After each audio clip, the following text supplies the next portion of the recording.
Now, shall we bring it all together and see how it works on an actual reading comprehension passage? I'm going to do this with you. All right? And we're going to do this together. So stay with me. Determining whether a given population of animals constitutes a distinct species can be difficult. Because no single accepted definition of the term exists. So here the author is saying that if you want to find out whether a given population of animals is that one distinct, unique species, right, it's not so easy to figure that out. Okay, so I'm just going to make some notes. Difficult to say whether some animals are one species. Now remember, this sounds like a broad statement because the author is saying it's difficult to do something.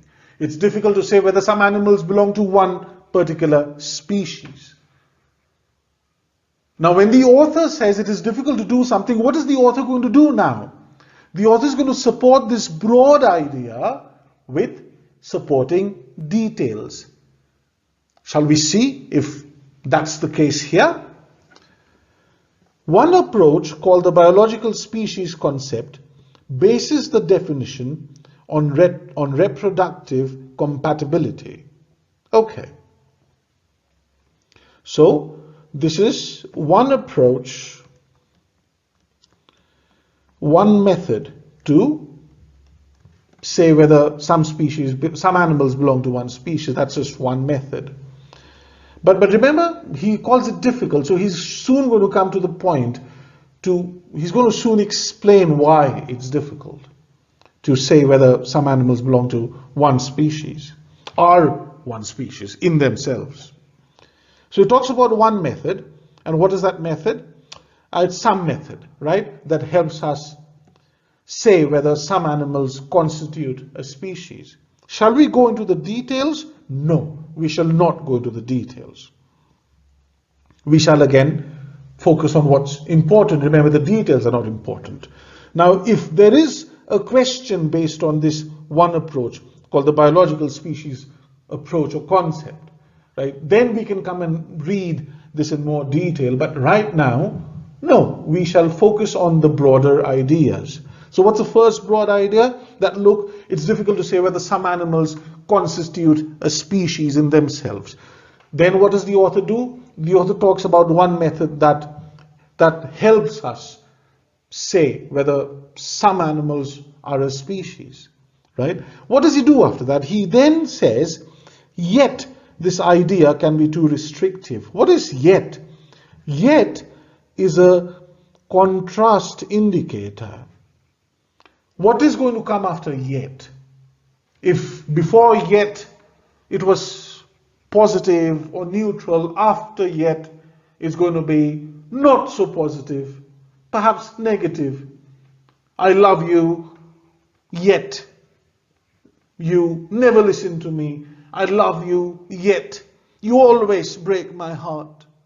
Do you see that? Yet. Yet this idea can be too restrictive, negative word. So what is the author saying? The author is saying that, look, there is a method to say whether some animals constitute a species, but that method is not very good. Not too restrictive as in it's too narrow.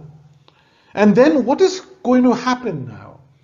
When the author says something is not so good, something is negative, the author is going to give the reasons. Now, do you see the structure words here? First, second, third. What is he doing? He's pointing out problems with what? Problems with that method that supposedly should tell you whether some animals constitute a species? Do you see the flow? Do you see how focusing on the broader points helps us with understanding the passage? Now, what is the passage? Let's look at our notes. The author begins by saying that it's difficult to say whether some animals constitute or make one species. And that's a broad statement. And then the author says there is one method called something that helps us, supposedly helps us identify a species.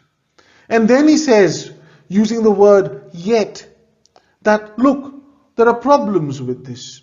And how many problems does he list? First, second, third. Do we need to go into the details of these problems? No. But I know and you know that this passage is about how it's difficult to say whether some animals make a species. And how does the author prove that? By saying that, look, there is a method that can help us do this, but there are many problems with that method. Have we understood the overall passage? Yes. Do we know every detail? No. Is it important to know every detail? No. So when you make notes, remember, focus on the broad ideas or broad statements. Don't worry about the details. Focus on keywords that tell you about flow. Remember the word yet, right? Remember the words first, second, and third. When you make notes, again, focus on positive, negative words that tell us about the tone. Remember the author's tone towards that method? Of course, he says, yet it's too restrictive, it's negative.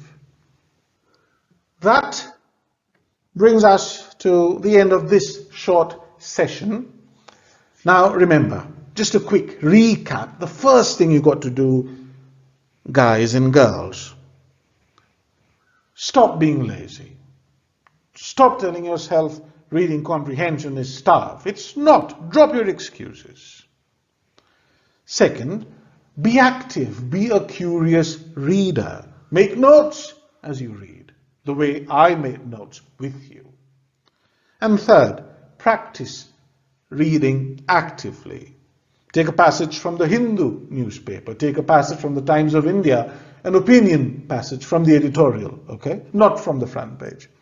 Or take a passage from a renowned newspaper, especially the editorial section, and practice making notes. Practice identifying the main idea, supporting detail, tone, structure, and whether something that the author is saying is actually the author's opinion or someone else's. Why shall you do this? You shall do this because then you're going to become an excellent reader. And don't you want to become an excellent reader? Of course you do. The next steps, go take a look at the concept video drills. And if you have any queries, please get in touch with us. We'd love to answer your queries. And you can also post your queries on the discussion forum. Remember, the second video that continues this discussion is the video in which we talk about answering different reading comprehension question types. So make sure you take a look at that video too. So I shall see you next time. Bye-bye.